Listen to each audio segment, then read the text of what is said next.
I started aero towing in 2009. It was April of 2009. I went to the first aero tow in Lancaster, Pennsylvania. And what took you there?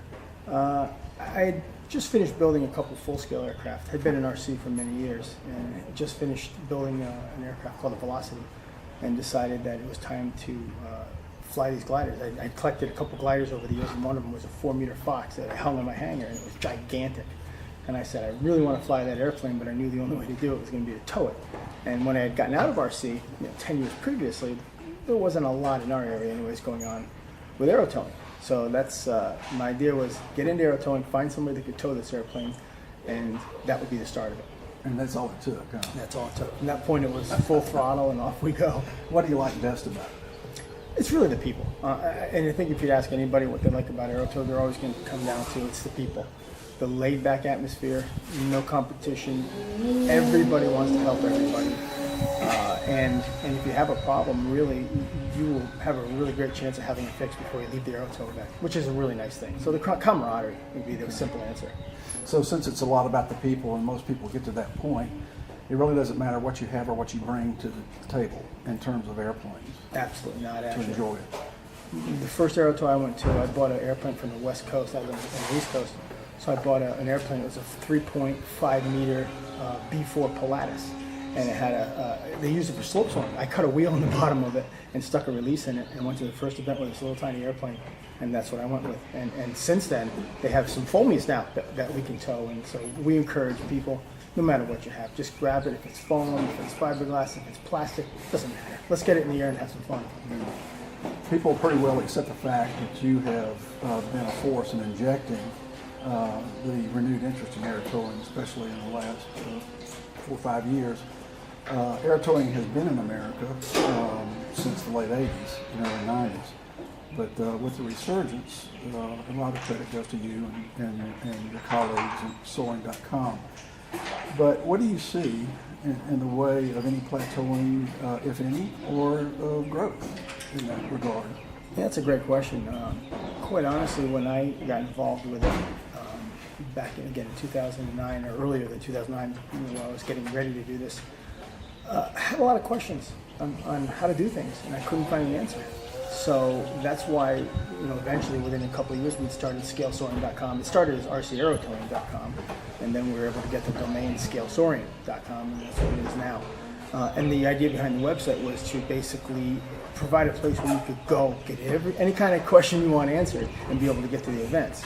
So from there, I think now with that resource, there's been a large increase in the amount of aero tows and the people aero towing. So I don't think we're going to necessarily find a plateau at this point anyways. It's kind of a pretty steep curve, and each year new aero tows pop up. We're down here right now at the Southeast Regional Aero Tow in Andersonville, Georgia, and this is the second year for this event.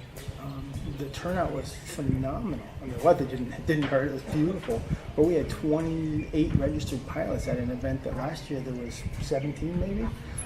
So next year, who knows what it's going to be. So I think it's absolutely increasing, and there's reasons for that, and I think you're going to ask me for it. But yeah, there's really a great turnout of these aero tows. Yeah. And in that regard, what do you think could be the drivers that could help increase interest in and growth for the air towing community and scale sail planes? Yeah, I think the first thing is just getting the word out. Even with the websites and RC groups and scalesoaring.com and scalesoaring UK and all these websites that have soaring sections, people still say, geez, I didn't know that was going on. So getting the word out is the one thing that we can do to increase attendance at aero tows. And the other thing is encouragement and having a simple starter airplane that doesn't cost you multi-thousands of dollars to get going in. And where can you get such a thing? Just go to Horizon. Obviously, Horizon has products out there that you can get started with. They have some fantastic scale sail planes that start right around under $1,000 for a 4-meter, which is a really good sized airplane to start with.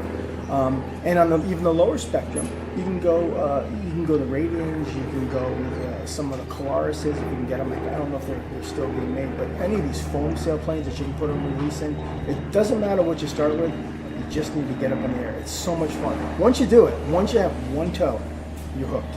You will be coming back. What are your thoughts on tow planes? in terms of production towing and scale and what makes a good tow plane? Well, in the early days, anything you could put a tow hook on made a great tow plane, and then it's been refined over the last few years. Horizon again, back to Horizon. Horizon again has done a great job of introducing tow planes with the Decathlon and the Pawnee and the Carbon Z Cup, which comes with a tow release in it. So the idea is that we're gonna get people into aero towing. But honestly, any airplane that's got a decent sized motor on it, you can put a release on, and is fairly stable to fly. It's a great starter tow plane.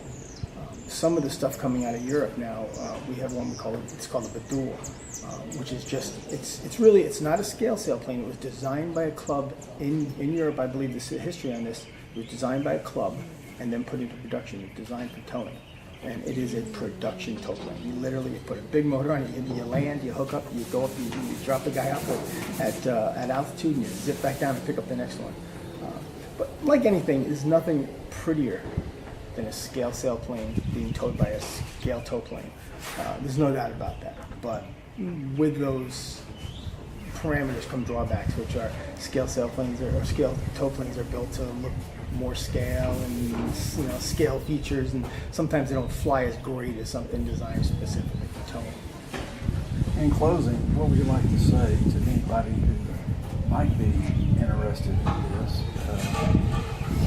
as to what they should do if they don't have any experience to learn more about it, or to possibly get some experience with it? Sure. First thing, everybody's got a computer, so just go to a forum somewhere, whether it's, again, RSC groups, or come on to our forum at scalesoaring.com, and you can go down to the main website where there's lots of information and lots of choices of planes you can look at, and then you can go to the forums. But the number one thing is just attend an event. Attend an event. Go up to somebody, it doesn't matter who. You can go up to anybody at the event and start asking questions, and they're going to sit down and talk with you until your ear falls off, because we love sharing it. And just go to an event, ask questions, get on the forum, ask questions. There's full listings of the event schedules. They're all across the United States and Europe. So just go out. Just go out to an event, drag yourself out there. Don't be shy. It's hard. It's hard going out there. You don't know anybody. You just walk up to somebody and say, "Geez, I love your plane. Can you tell me about it?" You're now a beginner. Well, Len Buffington, we appreciate it. Thank you very much. Thanks, Asher. Great seeing you.